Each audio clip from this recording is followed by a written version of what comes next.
कामाडम्बरपूरया शशिरुचा कम्रस्मितानां त्विषा कामारेरनुरागसिन्धुमधिकं कल्लोलितं तन्वती कामाक्षीति समस्तसज्जननुता कल्याणदात्री नृणां कारुण्याकुलमानसा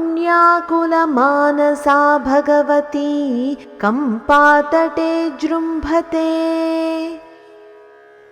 काम आडम्बर पूरया शशिरुचा कम्रस्मितानां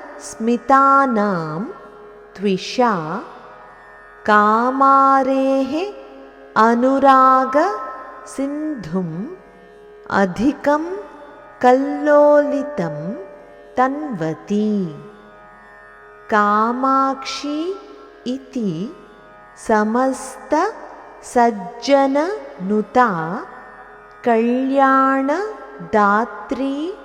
नृणां कारुण्य आकुल मानसा भगवती कंपातटे జృంభతే।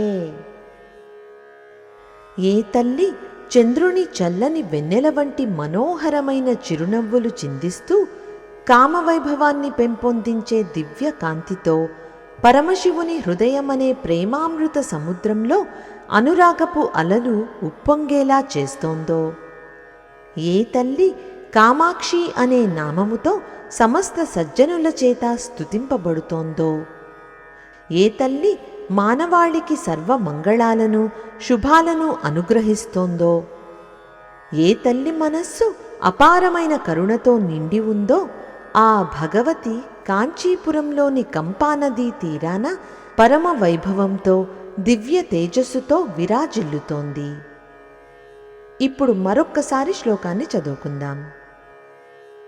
कामाडम्बरपूरया शशिरुचा कम्रस्मितानां त्विषा कामारेरनुरागसिन्धुमधिकं कल्लोलितं तन्वती कामाक्षीति समस्तसज्जननुता कल्याणदात्री नृणां कारुण्याकुलमानसा भगवती कंपातटे जृम्भते।